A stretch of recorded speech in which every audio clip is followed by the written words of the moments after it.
7 de la mañana con 39 minutos, 7 con 39 minutos. Saludamos con nuestro primer invitado. Como lo anunciamos, se trata del doctor Carlos Poveda, jurista, abogado, defensor del presidente de la Confederación de Nacionalidades Indígenas, Leonidas Issa, y también parte del equipo jurídico de Julian Assange. ¿Cómo está, doctor Poveda? Buenos días, bienvenido. Comencemos por el tema de la CONAIE.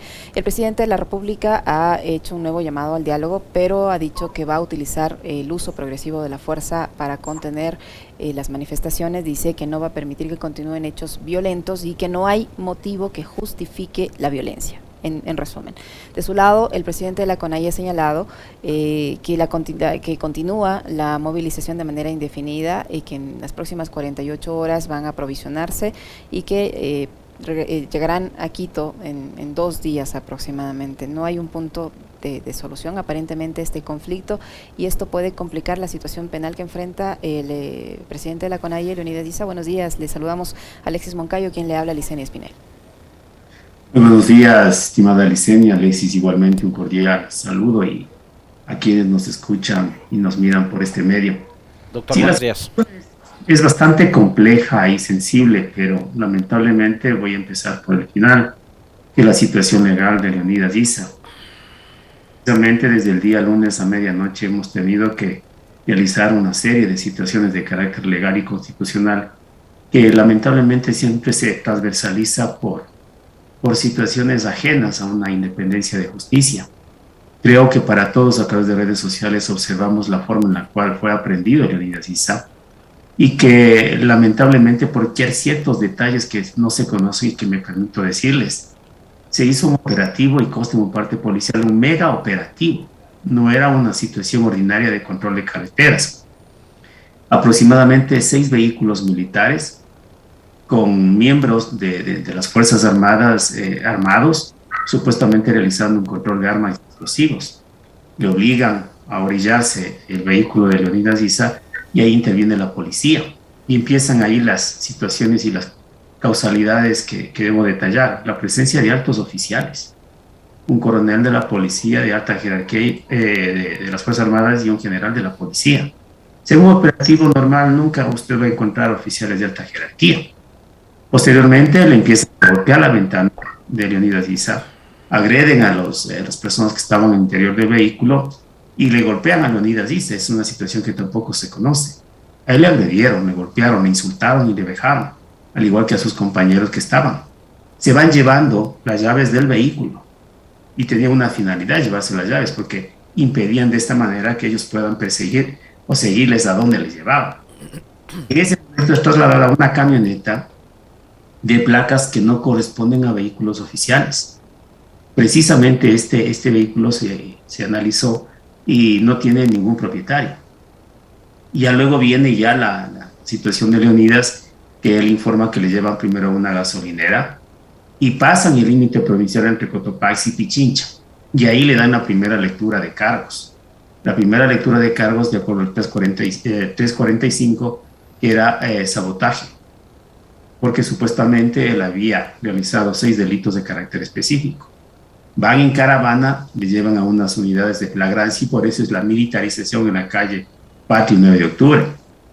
De ahí le llevan al Colegio Militar Eloy Alfaro, y es trasladado en un Super Puma, nuevamente a la ciudad de La Tacunga. Pero él es trasladado a la cárcel de La Tacunga. Él permaneció ahí 2 horas. Y luego nuevamente le trasladan a la base aérea de Cotopaxi. Se ha dicho que es un aeropuerto civil, pero cuando usted ingresa está regentado por la Fuerza Aérea Ecuatoriana. Pasaron 17 horas aproximadamente, y recién yo me pude entrevistar con Leonidas Issa.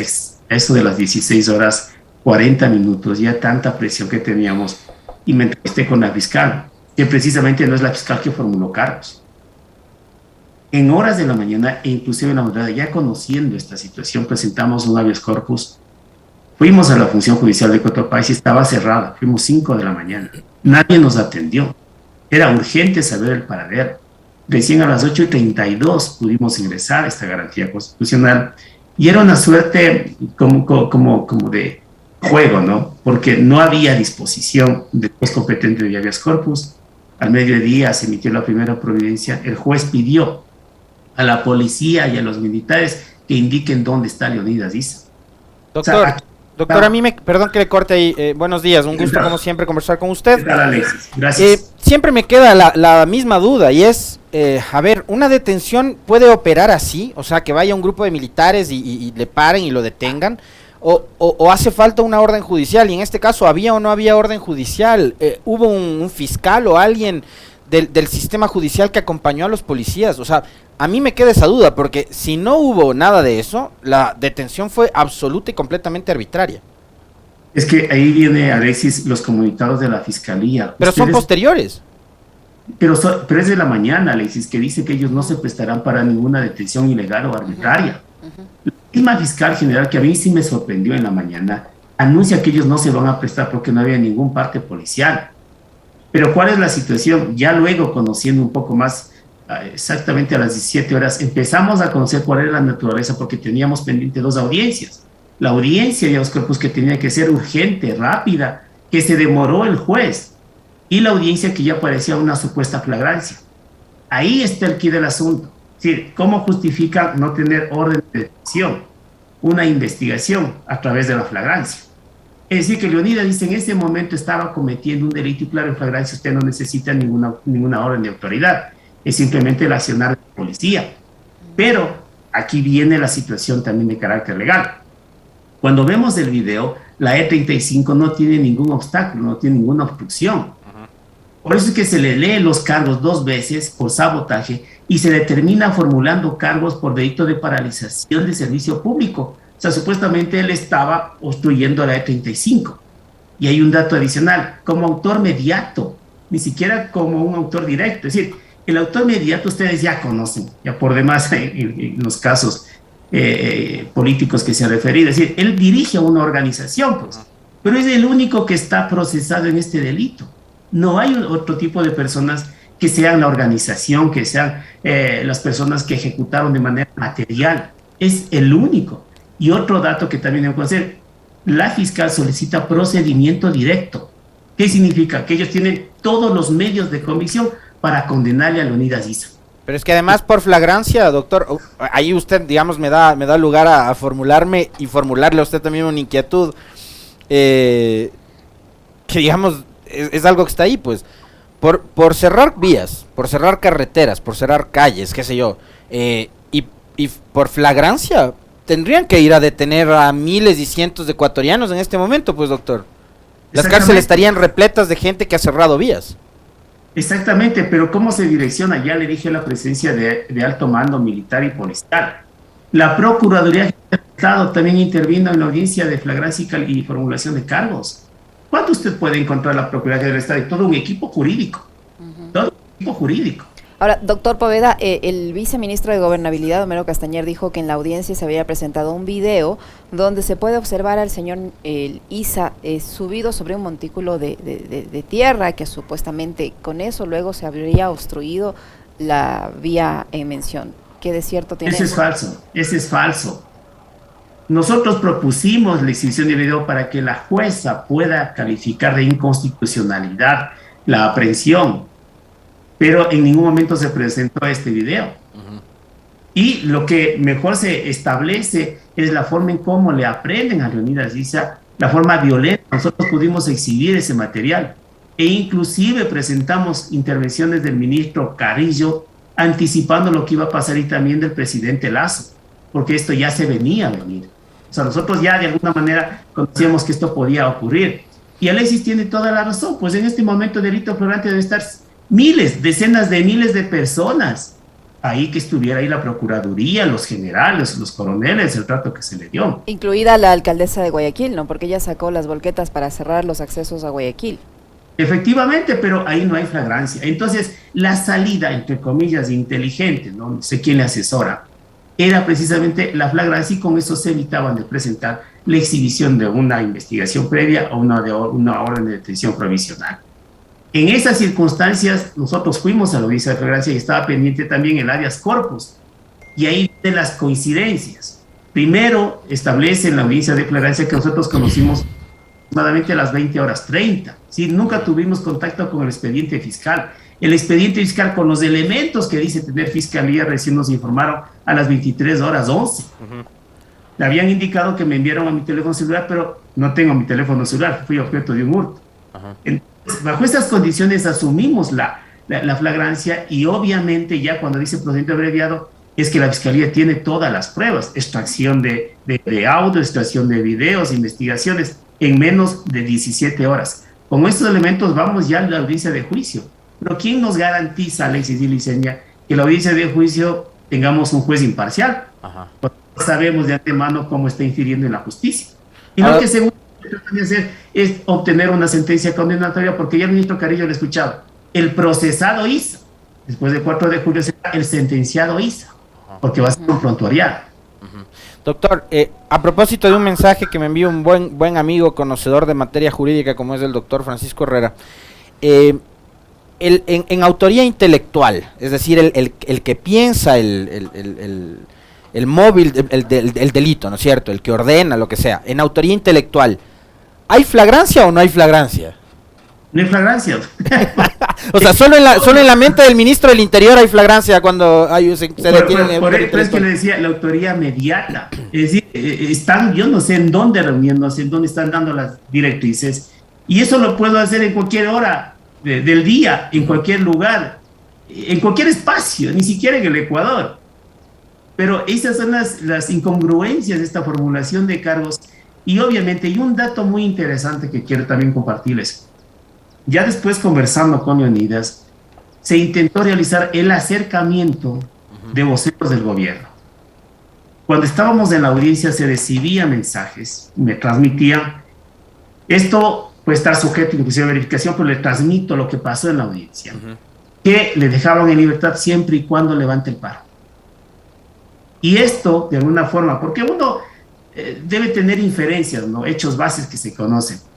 La situación como el día, precisamente el 14 de junio, se suscitaron tanto la audiencia de habeas corpus que no se dio ese día, sino se dio el siguiente día, el miércoles, la audiencia de flagrancia, las condiciones de traslado y luego precisamente este tipo de situaciones.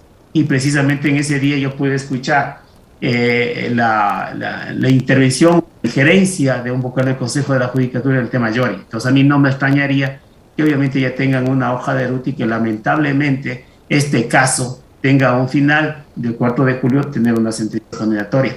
Y el día miércoles que tuvimos el habeas corpus, claro, pues ya todo estaba armado, el juez dijo, como ya está presente aquí el señor Isa, ya no hay calidad de habeas corpus, pero sin embargo voy a decirlo de fondo, y calificó nuevamente que la detención era totalmente constitucional. En esa audiencia se presentó el Ministerio de Defensa Nacional, Ministerio de Gobierno, Comandancia de Policía, se presentó la Procuraduría General del Estado, y todos aplaudían diciendo que era una detención de carácter legal, porque obviamente la jueza, la noche anterior, horas antes de esta audiencia, había calificado de constitucional la aprehensión del señor Isa. Es así como se coordina, esa es la situación legal. Él tiene que presentarse miércoles y viernes, ¿no?, que eso limita su libertad de expresión y su derecho como dirigente de la CONAIE. Ahora, doctor Poveda, el hecho de que él haya dicho en las últimas horas que van a mantener la protesta, que va a ser de forma indefinida, que posiblemente llegue a Quito, y esto sumado a declaraciones del señor titular del SNAI, Fausto Cobo, de que las movilizaciones están financiadas por el narcotráfico y el crimen organizado, ¿de qué forma puede afectar en lo que pueda ocurrir el 4 de julio? O sea, ¿no hay el peligro de que uno de estos días que el señor Isa tenga que presentarse a cumplir con la medida cautelar, lo detengan?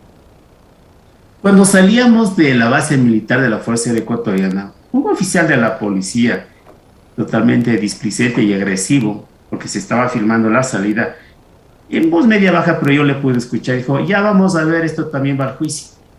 Es decir, ya tienen una línea directa. Pero también nosotros vamos a presentar el día de hoy, Liceña y Alexis, denuncia por detención ilegal. Desde el señor presidente de la República, su ministro Carrillo y el ministro de Defensa. Espero que la Fiscalía sea coherente con el manifiesto que hizo el día martes de la mañana. Porque la misma Fiscalía textualmente señala que era una detención ilegal y arbitraria. Lo mínimo que podría hacer es aperturar una investigación. Pero si se llegara a comprobar que esto es una situación sistemática, que va en contra de una organización social como es la CONAIE, esto puede desencadenar en un delito de lesa humanidad. Doctor, ese es lo que se le está haciendo. A ver, quiero volver A ver, quiero atar esto último que usted dice, porque es información de última hora, van a presentar una denuncia por la detención ilegal de Isa, pero quiero volver a lo que usted decía antes, porque eso es algo que cuando se dio la detención, yo lo conversé esto con una persona muy cercana a mí, que fue lo primero que se me ocurrió, por las circunstancias en las que se dio la detención de Isa. Pero la revelación que hace hoy el doctor Carlos Poveda, que es el abogado de Leonidas Issa, presidente de la CONAIE, me parece que es sumamente importante y no hay que dejar pasar. Intentaron entonces, a través de la detención ilegal, arbitraria, violenta, o sea, la imagen de un hombre con poncho rojo, rodeado de 50 policías, con patrulleros y un helicóptero, nos habla de una imagen violenta, de un hecho violento, ¿no? Todo ese operativo de seguridad y policial que se desplegó durante un día para detener y para controlar a un hombre, que además de pronto no sabíamos dónde estaba, desconocíamos todos los ecuatorianos el paradero de Isa, y después usted nos va a decir si es que es legal o no, que lo hayan tenido detenido, no en una dependencia policial o judicial, sino en un cuartel militar. Pero ¿a qué quiero ir, doctor? ¿El gobierno quiere decir entonces que utilizó la detención de Isa para amedrentarlo a él y al movimiento indígena, sabiendo que lo que estaban haciendo era ilegal? Mira, la información que yo obtengo en esos momentos es precisamente esa. Wow. Pero Isa nos manifiesta que vinieron representantes del gobierno y estaba encabezado por un oficial de la policía y él se niega a hablar. En la audiencia empiezan a llegar mensajes antes de que la jueza pueda pronunciarse sobre medidas cautelares. Y sobre todo, mire lo que dijo la fiscal el día de la audiencia, que le llevaron a Quito para hacerle el certificado médico, porque no podían entrar a la Tacunga. Es decir, que prefieren irse a 1 hora y media del lugar donde le aprenden a hacerle un chequeo médico, cuando estamos apenas a 10 minutos. Inclusive en Laza hay un centro médico, un subcentro de salud. Esa fue la justificación que dieron. Y precisamente cuando yo puedo escuchar el audio, que usted también, Alexis, me parece que hizo el día de ayer, y el seguimiento de este audio filtrado, obviamente uno coincide. Y también en la cronología de las audiencias, ¿no? El habeas corpus se deja para después de que se recuperó la libertad.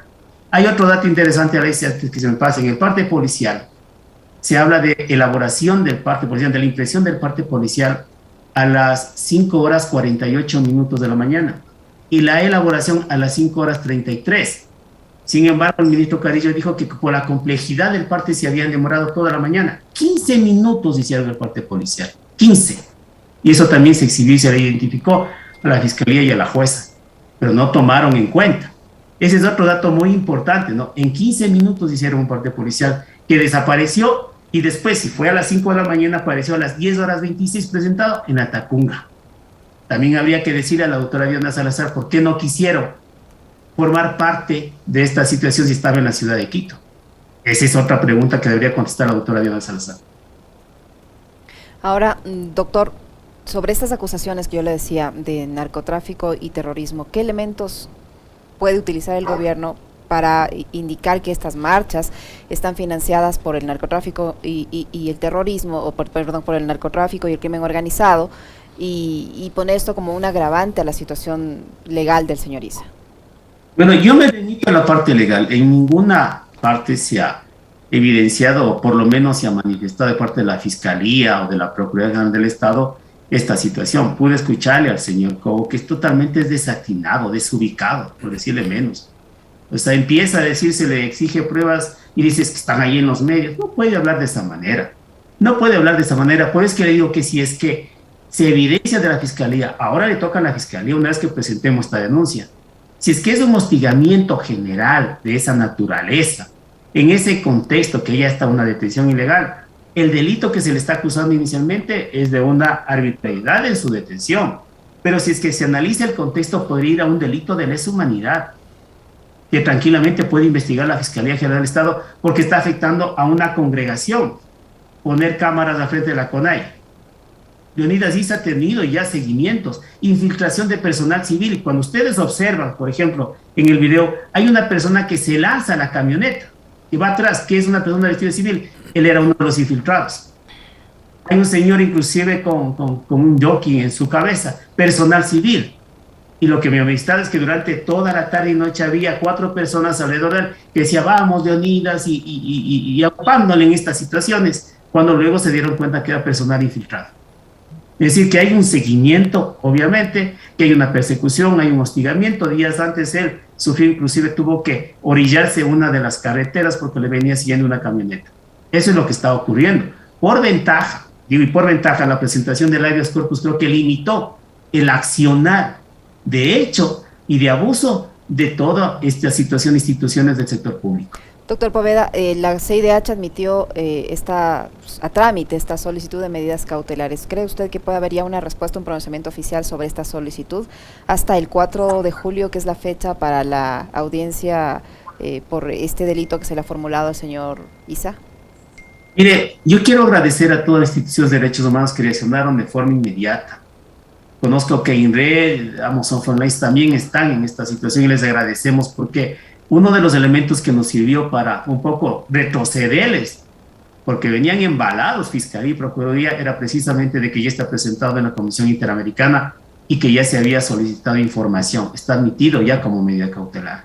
Ojalá esto se dé con la mayor agilidad. Nosotros también, como defensa legal, vamos a aportar los elementos porque ya el tiempo es mínimo, ya corren los medios probatorios. Es decir, es casi ineludible ya llegar a una audiencia de juicio con una sentencia preparada, porque entendemos que esa es la forma de presionar y de obligar. Y obviamente, Alexis, siempre se ha utilizado la justicia para doblegar voluntades. Eso ya no nos extraña. Esa es la situación con la cual lamentablemente utiliza el poder para gestar sus intenciones en perjuicio de los derechos humanos de estos dirigentes y estas personas. Doctor, se nos va terminando el tiempo y claro, no queríamos también dejar pasar la oportunidad con usted. Muy pertinente haber concertado esta entrevista hoy con usted. Lo último que conocimos a través de la prensa internacional es que finalmente la justicia británica dará lugar, y el propio gobierno también, a la extradición de Julian Assange. Tengo entendido que él en un lapso de 15 días puede apelar o su defensa puede apelar. ¿Cómo está la situación del ciudadano australiano Julian Assange, que fue quien reveló en 2010 documentos de información secreta de los Estados Unidos y de todo el servicio exterior de los Estados Unidos que revelaban violaciones también a los derechos humanos durante esa escalada militar que llevaba adelante el gobierno de Bush y posteriormente el de Obama en Medio Oriente? Mire, son las coincidencias. Nosotros habíamos hablado sobre el tema de la vida de ayer y hoy en la madrugada nos toca hablar sobre el tema de Julian Assange.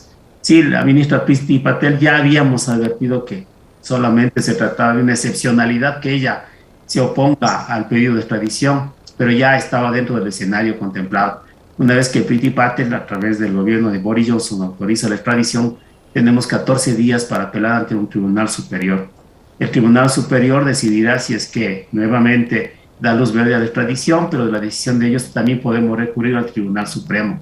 Y en el Tribunal Supremo ya sería casi la última fase de un proceso de extradición ordinario, y yo creo que el escenario, siempre hemos vislumbrado el Tribunal Europeo de Derechos Humanos ya como último ratio de este proceso. Al menos estaba contabilizando que daría un mes de por medio para saber ya una situación casi final sobre la situación legal de Julián. Durante todo ese lapso, ese mes y medio que usted dice, doctor Poveda, ¿el señor Julian Assange va a permanecer donde está ahora recluido? Sí, él sigue en la cárcel de Belmarsh. No ha habido ningún tipo de situación, a pesar que solicitamos la libertad, que se defiende en libertad. Ahora hay muchas más razones de arraigos, inclusive familiares, con Julián, pero no se aceptó. Si durante este mes y medio aproximadamente él seguirá en la cárcel de Belmarsh esperando una decisión final que ya se va agotando. Tendríamos prácticamente 2 instancias ordinarias y una internacional que ya se va vislumbrando en el Tribunal Europeo de Derechos Humanos. La responsabilidad que tiene el Ecuador y el gobierno de Lenín Moreno ante estas circunstancias y las consecuencias que podría traer esto para la vida misma de Julian Assange el momento en que se ha trasladado a Estados Unidos. Es grave, Alexis, porque yo le voy a decir de pronto una infidencia. Julian Assange no pisará a Estados Unidos. Es una decisión inclusive personal. No quiero abrir más el espacio. Pero lo que pase después de una decisión final a la situación personal de Assange será corresponsable Lenín Moreno y su equipo de gobierno, María Paula Romo y el resto de embajadores que permitieron que se dé este tipo de atrocidades. Complicado. Muchísimas gracias, doctor Poveda, por su tiempo y por la información que nos ha proporcionado. Muy amable. Muy amable, doctor. Muchas gracias. Siempre un gusto. Buen día. Un abrazo. Gracias. 8 de la mañana con 3 minutos.